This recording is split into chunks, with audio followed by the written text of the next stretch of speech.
Mayor, are you able to address the false emergency alert that went out? Who authorized that, and is that something we should be concerned about moving forward? Yeah. Go ahead. I have walking up our director of Office of Emergency Services for the county. He'll address that. He actually provided remarks earlier. Did you get that?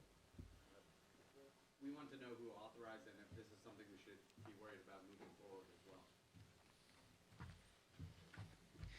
As far as authorization, so when Unified Command determines a location is going to be issued as an evacuation order or an evacuation warning, the incident commanders designate that.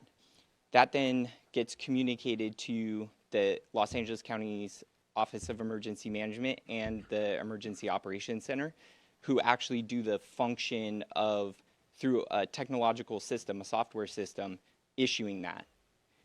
There was an error within that system that went beyond the zone that was designated. So the correct zone was designated as authorized by the incident commanders on what was supposed to be a zone for the Kenneth fire.